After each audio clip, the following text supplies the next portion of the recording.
बिस्मिल्लाहिर्रहमानिर्रहीम। अल्हम्दुलिल्लाह व कफ़ा बिल्लाहि वकीला। आज हमारा पार्ट 2 है जी। रूल्स ऑफ नॉमेनक्लेचर, कुछ बेसिक्स कल बातें हो गई थी, आज उसी की कुछ डिटेल्स आगे लेके चलनी है। इसमें थोड़ी सी हिस्ट्री मुझे डिस्कस करनी है और ये कारवान के मुताबिक जो चीज़ें रामेश्वर की बता दूँगा मैं, ताकि आपको अंदाज़ा हो कि किस बुक से जो है ये चीज़ें ली गई हैं। ये कारवान से देखिएगा कि बहुत चीज़ें हो चुकी हैं, लेकिन जो अब मैं डिस्कस करने लगा हूँ बेसिकली वो हिस्ट्री है। हिस्ट्री में सबसे पहली चीज़ जो कि आपको मालूम होनी चाहिए, नोट होनी चाहिए, वो है इस रेफरेंस से कि कैरोलस वॉन लिनियस पहला बंदा है जिसने बाकायदा अपना जो सिस्टम बनाया था उसके रूल्स रेगुलेशन भी तय किए थे, और वो इसने लिखे कि ये इन असूलों के ऊपर ये सारा काम किया गया है। ये काम उसने इनिशियल 1736 में किया और उसके बाद 1737 में और फिर 1751 में उसने अपने रूल्स रेगुलेशन पूरे एस्टेब्लिश कर दिए, सेट कर दिए। उसकी ये क्लासिकल सिस्टम उसका पूरा प्लांट के लिहाज से भी, एनिमल के लिहाज से भी आहिस्ता आहिस्ता पूरे यूरोप में और फिर पूरी दुनिया में फैलना शुरू हो गया और मेजॉरिटी लोगों ने एक्सेप्ट कर लिया। लेकिन उसके बावजूद बाज़ जगह पे कुछ लोग जो थे उन्होंने रूल्स को वायलेट किया और कुछ प्रॉब्लम्स पैदा होना शुरू हुई। और ज़ाहिर है कि अगर एक बंदे ने वो काम किया हो तो उसमें कुछ मिस्टेक्स हो सकती हैं, ज़्यादा मिस्टेक थी, कुछ चीज़ें क्लियर नहीं थी। इसकी वजह से कुछ प्रॉब्लम्स, कुछ कंफ्यूजन डेवलप होना शुरू हो। एपीडी कंडोले का नाम हिस्ट्री में पीछे आ चुका हुआ है। उसने मजीद इन रूल्स को सामने रखते हुए रूल्स को सेट किया, एस्टेब्लिश किया, बेसिक इसके रूल्स और कुछ चीज़ें उसने खुद ऐड की इसमें, और उसके ऊपर भी ज़्यादा काम होता रहा।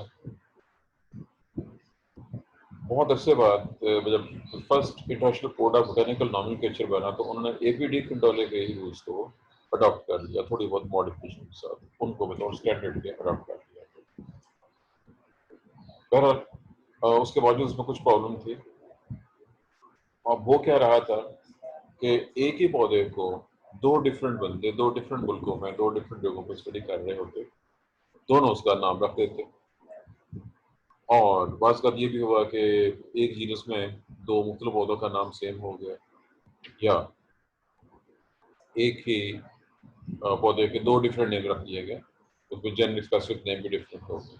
इस तरह से बहुत सी प्रॉब्लम पैदा है। और सिनोनिम्स यानी जो दो दो डिफरेंट नेम्स थे, अब उसमें जो सबसे इम्पोर्टेंट फिर जो रूल सेट हुआ बाद में वो ये था कि जिस बंदे ने पहले डिस्क्राइब किया है, मैंने इसको लॉ, रिमेंबर कल डिस्कस भी हुआ था शायद, ये लॉ ऑफ प्रायोरिटी कल डिस्कस हुआ आपके सामने कि नहीं, दूसरी क्लास में डिस्कस हुआ ये लॉ ऑफ प्रायोरिटी। जिस बंदे ने पहले नाम रखा है, पहले बयान किया है, पहले पब्लिश किया है, वो नाम उसको प्रायोरिटी दी जाएगी। जो दूसरे नंबर पे इसने लिखा है टाइम टाइम फैक्टर के लिहाज से, तो वो एज सिनोनिम यूज होगा, वो मेजर नेम शुमार नहीं किया जाएगा। ये बहुत इंपॉर्टेंट रूल एस्टैब्लिश हुआ लॉ ऑफ प्रायोरिटी के नाम से। और उसके बाद जो एपीडी कंडोले के रूल्स थे, पर ये एक लोग कल सवाल शायद ने किया था पेरिस को, वहाँ पे इनको अडॉप्ट किया गया, जो कि पेरिस में कांग्रेस हुई थी 1867। उसके बाद 1892 में, फिर 1905 में, फिर 1907 में international council of three botanist की, और इन रूल्स में थोड़ी बहुत मॉडिफिकेशन होती है। 1930 में जब कांग्रेस हुई तो उनको मुकम्मल तौर पर डेवलप कर लिया गया, थोड़ी बहुत चेंजेस किए गए, और वो रूल्स उसके बाद भी रूल्स में माइनर चेंजेस आती रहती हैं। और एक रिसाले हैं, साइंस रिसाले जो इसको डील करते हैं, उनमें से एक है जी जर्नल टेक्सॉन, जो कि national association of plant taxonomy वाले शायद आते हैं, और दूसरा है जी digest of rules for nomenclature. ये इंग्लिश, फ्रेंच और जर्मन ज़बानों में है। जो मौजूदा कोड है इसमें 6 प्रिंसिपल, 75 रूल्स और 57 रिकमेंडेशन है। ये चूँकि हिस्ट्री मैंने सारी सारी बयान कर दी है, मैं इसको लिख नहीं लगा और सिर्फ मैं इसकी नरेशन दे रहा हूँ। क्योंकि इसमें ये हिस्ट्री की सारी हिस्ट्री आपको तो आर्टिकल लगाना पड़ेगा, इसमें और कुछ चीज़ ऐसी नहीं है। जो मैंने पॉइंट अभी बोले हैं ये नोट करने वाले हैं। तो इसमें 6 प्रिंसिपल्स, 6 प्रिंसिपल बुनियादी असूलों को कहते हैं।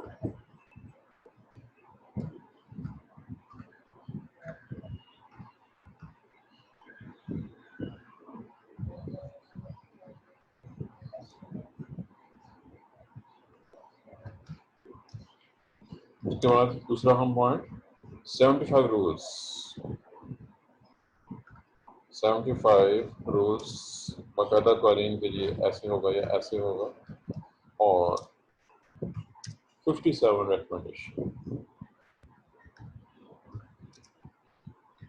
रिकमेंडेशन जो चीज़ तजवीज़ की गई कि ऐसे करना चाहिए, ऐसे किया जाएगा तो बेहतर रिजल्ट निकलेगा। ये है जी इसके बेसिक चंद एक चीज़ें हैं।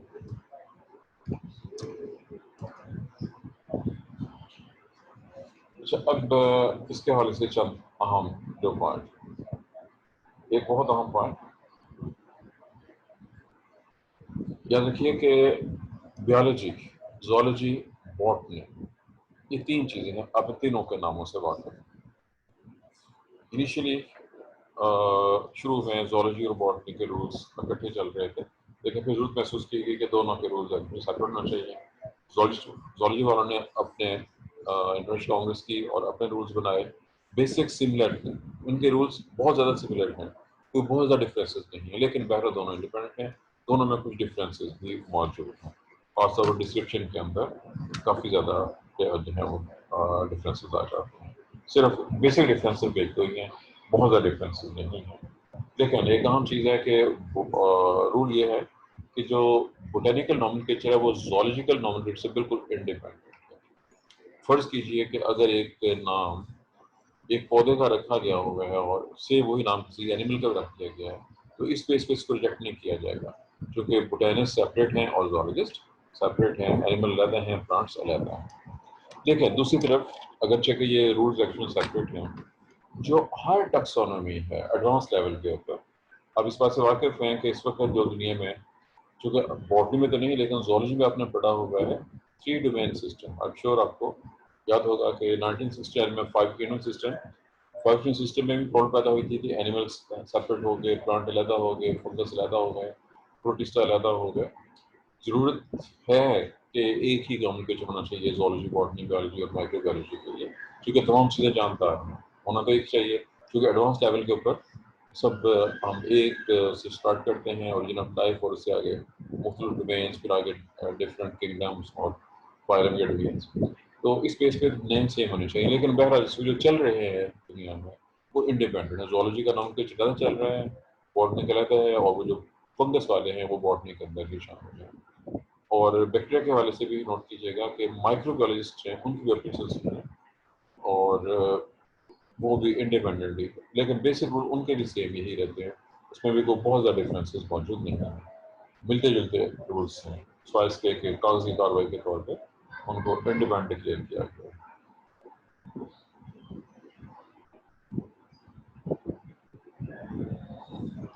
एग्जाम्पल दिया जो कारवान है, एग्जाम्पल सरकोपिया, CECROPIA, ये एक मौत परवाने का नाम है, परवाना का ताल्लुक इंसेक्ट से होता है। और सेम नेम एक दरख्त का भी है, जीनस है ट्रॉपिकल ट्री, और ये फैमिली मोरेसी, शहतूत फैमिली का ही उसका एक मेंबर है जो ट्रॉपिकल रीजन में पाया जाता है। अब चूंकि एक नाम दो डिफरेंट चीज़ों का है, लेकिन एक प्लांट है और एक एनिमल है, इसलिए बहरहाल दोनों चलते हैं।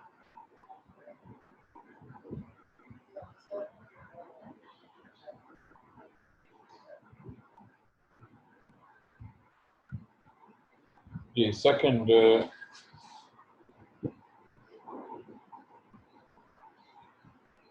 इसमें एक पॉइंट इसने दिया हुआ है, लेकिन बहरहाल ये कोई बहुत खास पॉइंट नहीं है।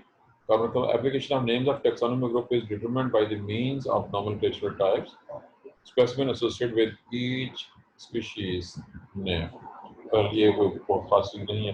लेकिन जो तीसरा पॉइंट है वो बहुत इंपॉर्टेंट है, इफेक्टिव वैलिड पब्लिकेशन नेम्स। ये चूँकि हर जगह पे अप्लाई होता है, zoology में भी सेम है, बॉटनी में भी सेम है। इफेक्टिव वेल पब्लिकेशन, जब भी कोई साइंटिस्ट किसी नई स्पीशीज को बयान करता है, अब जब हम प्लांट की बात करेंगे तो ज़रूरी होता है कि वो किसी स्टैंडर्ड साइंसी रिसाले में जिसका ताल्लुक ज़ाहिर है बॉटनी के साथ हो, स्पेसिफिक के साथ, उसमें शाया कराया लेटिन ज़बान के अंदर उसके डिस्क्रिप्शन को शाया कराया जाए। और जैसे पहले बात हो चुकी है, अगर बाई चांस एक ही चीज़ को, एक ही पौधे को दो डिफरेंट साइंटिस्ट बयान कर दें, तो जिसने पहले शाया करवाया है, जिसकी डिस्क्रिप्शन पहले शाया होगी, उसको प्रायोरिटी मिलेगी। प्रायोरिटी ऑफ पब्लिकेशन, किसी को लॉ ऑफ प्रायोरिटी कहते हैं, और वही नाम शुमार किया जाएगा जिसने पहले शाया किया। जो दूसरा होगा वो उसका सिनोनिम बन जाएगा। प्रायोरिटी उसको मिलेगी जिसने पहले शाया किया। सेकंड, इसमें लफ्ज़ है जी, वजाहत लफ्ज़ इफेक्टिव पब्लिकेशन। ये पब्लिकेशन किसी बुक में शाया किया गया हो या किसी रिसाले, पीरियोडिकल रिसाले को कहते हैं, और जो बहुत सी जगहों पे डिस्ट्रीब्यूट करनी है। ये नहीं है कि आपने किताब छाप के अपने पास छुपा के रख ली है, वो बुक या वो बहुत डिस्ट्रीब्यूट होनी चाहिए थ्रू आउट वर्ल्ड के अंदर, और वो ऐसी फॉर्म में हो कि वो मिटाई ना जा सकती हो, यानी किताब की शक्ल में होना चाहिए इसको बाकायदा, रिटन फॉर्म में, किताब रिटन फॉर्म के अंदर, यानी जो प्रिंट की गई हो। लफ्ज़ इस्तेमाल किया है वर्ड इन द इनडिलाइबल फॉर्म, इसको ख़त्म ना किया जाता, उसको मिटाया ना जा सकता, यानी मुस्तकिल। अगला पॉइंट है वैलिडली पब्लिश्ड नेम। जब एक ऐसा नाम पब्लिश कर दिया जाए और उसकी पूरी दुनिया में वो पहुंच जाए, तो वो वैलिडली पब्लिश है, और उसका कोई और जो है वो नाम हो, किसी और ने सेम डिस्क्रिप्शन बाद में पहले ना की हो, अगर कोई पॉइंट आउट कर दीजिए इससे पहले यही पौधा इस नाम से हो चुका है, और जो बंदा उसको चेक करेगा उसके मुताबिक जो ज़्यादा पुराना नाम होगा वो रिटेन किया जाएगा, जो होगा वो उससे होना चाहिए। इसके साथ साथ उस जो डिस्क्रिप्शन है उसकी, उसमें उसकी की भी मौजूद होनी चाहिए, उसका उसके जो साथ वाली अदर स्पीशीज़ हैं उनसे क्या डिफरेंस है और उसको किस तरह से क्लासीफाई किया गया है, ये सब कुछ उस वैलिड पब्लिकेशन के अंदर दिया जाना चाहिए।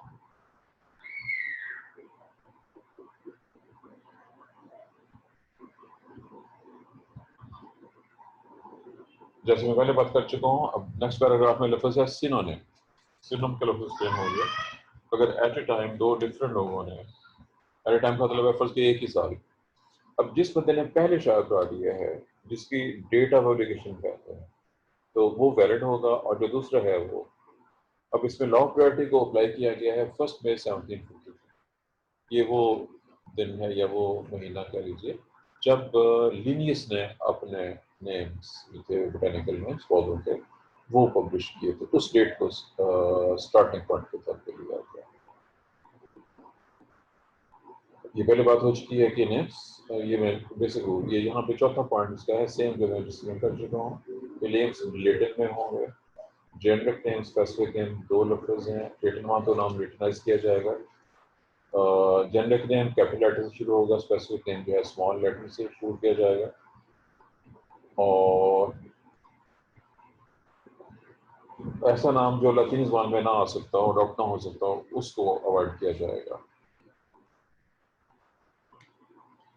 और ये नेम वही बंदा डिसाइड कर सकता है जिसका ताल्लुक बॉटनी के साथ हो, यानी कि और बंदा जो बोटेनिस्ट नहीं है, प्रोफेशनल बोटेनिस्ट नहीं है, वो ये नाम पब्लिश नहीं कराएगा। जो बंदा खुद स्टडी कर रहा है बॉटनी को, ये उसी की रिस्पॉन्सिबिलिटी है, उसी का ये काम।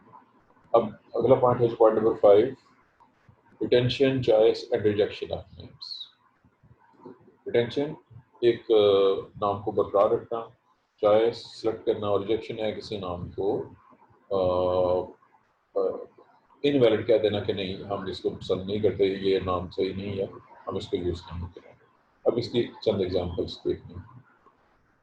भाई हाँ जी, ये ज़ोलॉजी बॉटनी का से बड़ा इंपॉर्टेंट पॉइंट है, जो कि पहले बात हुई थी कि रूल्स बहुत बेसिकली सेम है, सिर्फ कहीं कहीं पे इसमें डिफरेंस आता है। चेक कीजिए। प्लांट्स लिहाज से specific epithet repeats the generic name, for example malice malice, ये एप्पल का पुराना नाम है। अगर ऐसा हो कि जीनस और स्पीशीज का नेम सेम चल रहा हो, तो इसको टोटोनिमी कहते हैं, और ये दोनों नेम टोटोनिम कहलाते हैं।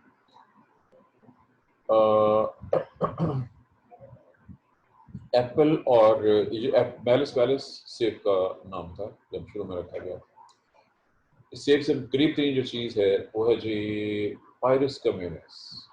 पायरस कम्युनिस को पीर नाशपाती का। अब जब स्टडी हुई तो अंदाज़ा हुआ कि ये दोनों सेम एक ही जीनस में होने चाहिए, इनकी जीनस सेम होनी चाहिए। उसके नतीजे के तौर पर जो है जब इनको कलेक्ट किया गया, इकट्ठा किया जो जी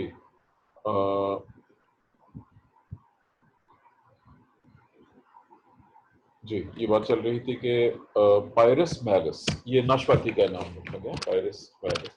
अब जब ये पता चला कि नाशपाती और सेब दोनों इतने ज़्यादा सिमिलर हैं कि इनकी जीनस सेम होनी चाहिए, तो गड़बड़ पैदा होगी कि अब क्या किया जाए।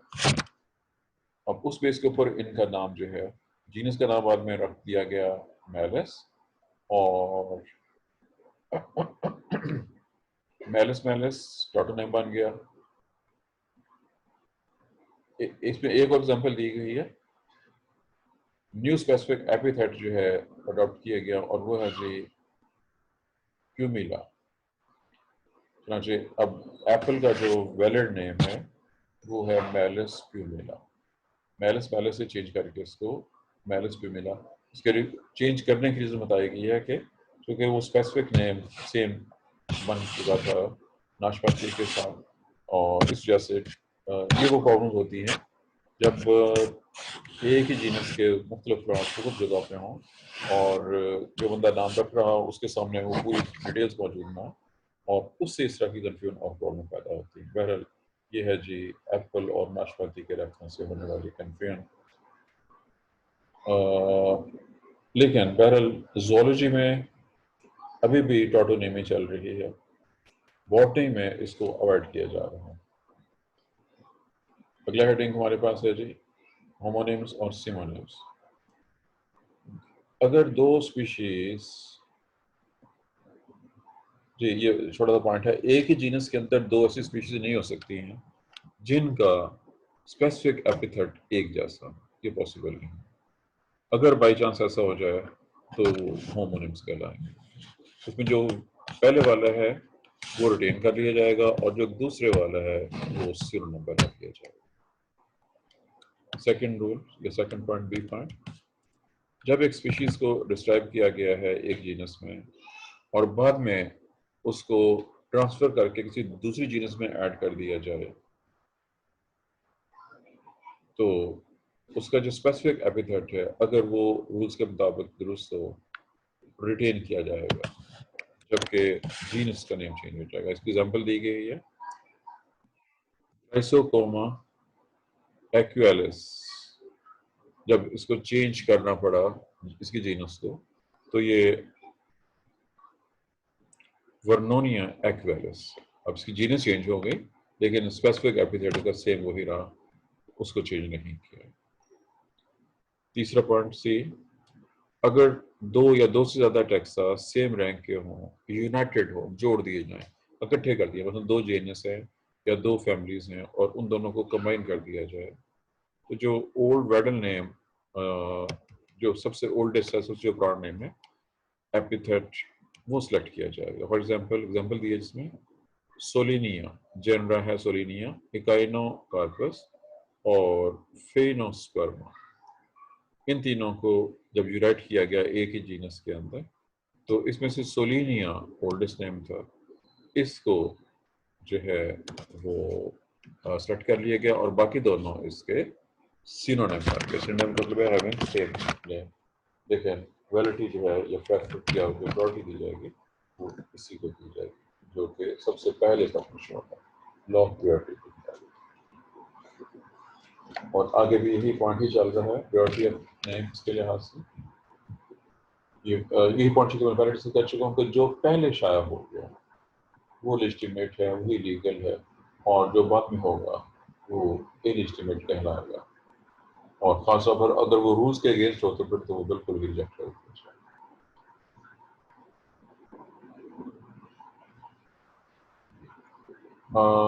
आखिरी पैराग्राफ इसका बड़ा इंटरेस्टिंग है, इसी रूल में, छठे रूल में।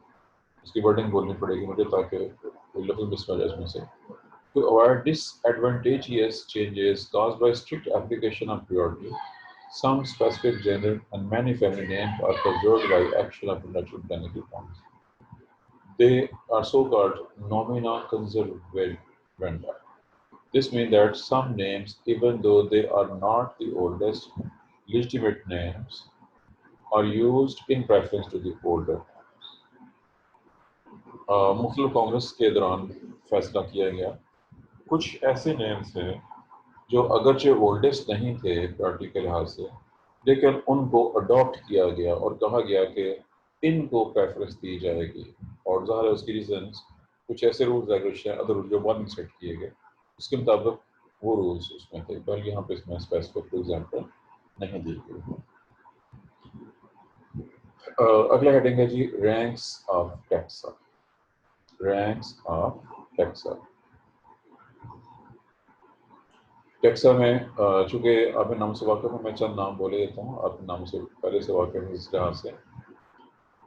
शुरू होता है species, species, genus, family, family से ऊपर ऑर्डर, क्लास, डिवीजन, इन नाम से वाकिफ है। लेकिन दरमियान में अब याद होगा पीछे कई नाम आ चुके हुए, मिसाल के तौर पे सीरीज, कोहॉर्ट, ऐसे सुपर ऑर्डर, ट्राइब, ये बहुत से नेम्स हैं एक्स्ट्रा जो कि यूज़ होते हैं टैक्सोनॉमी के अंदर। हम कैसे पहचानेंगे कि ये नेम किस चीज़ को शो कर रहा है? शुरू में इसका कोई रूल रेगुलेशन नहीं थे, आहिस्ता आहिस्ता साइंटिस्ट ने इनके लिए भी रूल रेगुलेशन डेवलप किए। एल्गी में अलग हैं, फंगस के लिए भी हैं और ऐसे प्लांट्स के लिए भी। अभी आपके सामने इसकी कुछ एग्जांपल्स आएंगी तो उससे क्लियर हो जाएगा कि कौन सी चीज़ इंडिकेट कर रही है कि ये किस लेवल की चीज़ है। मिसाल के तौर पर जहाँ पे फाइटा का लफ्ज़ आता है, PHYTA, तो उस पर गौर कीजिए। फाइटा आप काम से वाक़ हैं, जहाँ पे आखिर में फाइटा आ रहा हो तो इस फाइटा का मतलब होगा ये एक डिवीजन को शो कर। फाइटा इंडिकेट्स डिवीजन और ये डिवीजन है प्लांट्स के रेफरेंस से।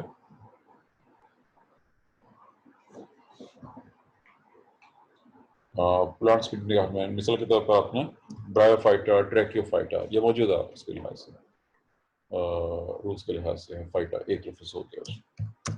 ऐसे ही एक दूसरी एंडिंग का मैं जिक्र करने लगा, आप इस नाम से भी वाकिफ होंगे।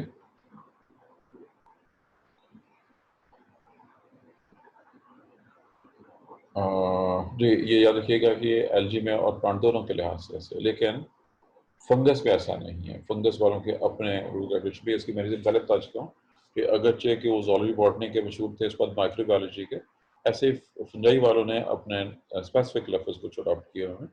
अगर आपको याद हो माइकोटा, माइकोटीना, माइसीड्स, अपने लफ्ज़ पढ़े हुए हैं ऑलरेडी, वो इंडिकेट करते हैं फंगस के ग्रुप्स को।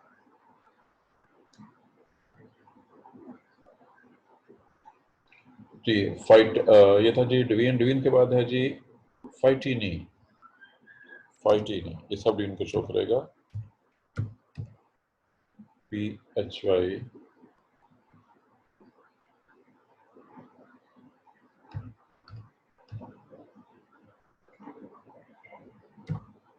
ये है जी सब डिवीजन। फाइटिनी का लफ्ज़ फाइटा डिवीजन के लिए है तो फाइटिनी का लफ्ज़ सब डिवीजन के लिए, लेकिन ये भी फंगस के लिए नहीं है।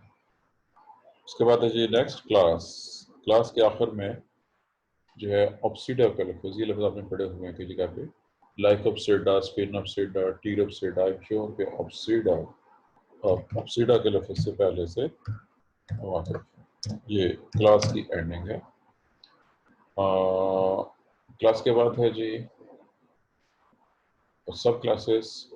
सब क्लासेस जो हैं उनके आखिर में नीडी, नीडी।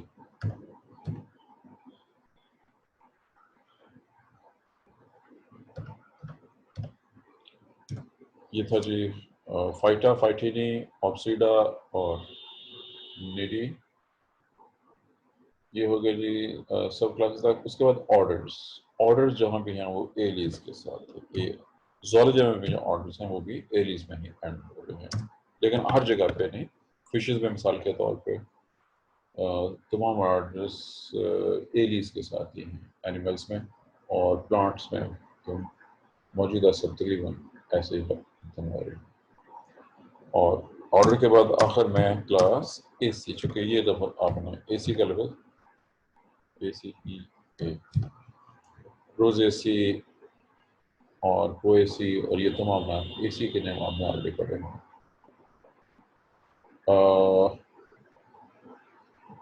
फैमिली के बाद नेक्स्ट इज सब फैमिली। सब फैमिली के लिए ID, OIDEAE सब फैमिली के नेम्स आपने ज़रा कम कम ही पढ़े हुए हैं।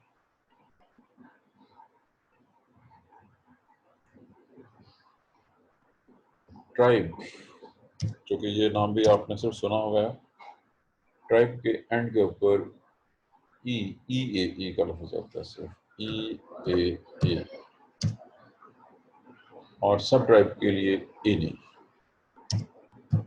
INI,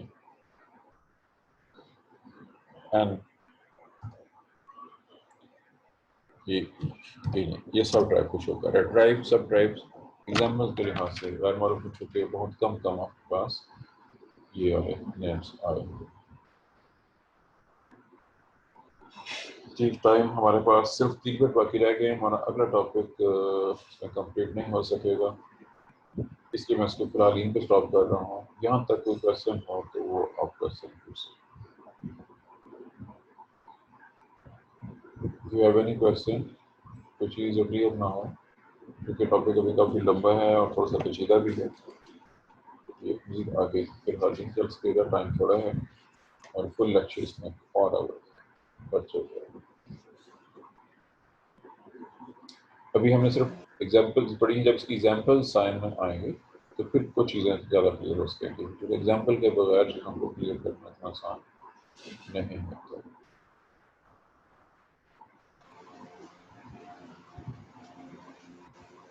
excuse me sir.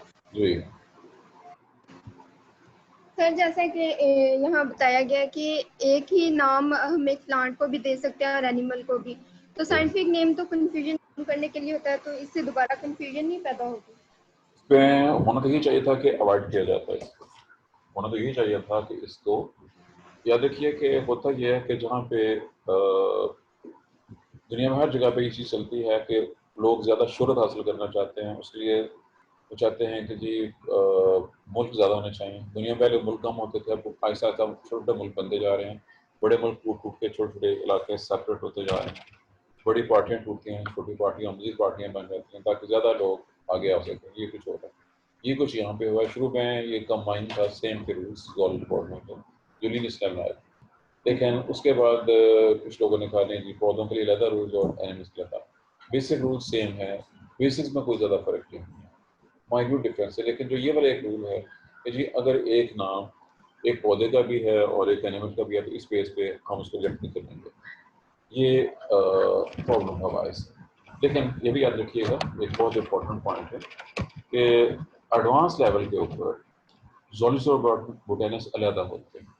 Advance level के ऊपर ज़ूलॉजी के माहिर अलग होते हैं और बॉटनी के, जैसे BS है, अगर आप लोग BS ज़ूलॉजी कर रहे हैं और ज़ाहिर है कि जो लोग बॉटनी में जाना चाहेंगे, अब ज़ाहिर सब कुछ सेम होगा, सो इसलिए कि पहले 2 साल तक सिलेबस सेम, आखिरी 2 साल में कुछ चीज़ें सेपरेट हो जाएंगी।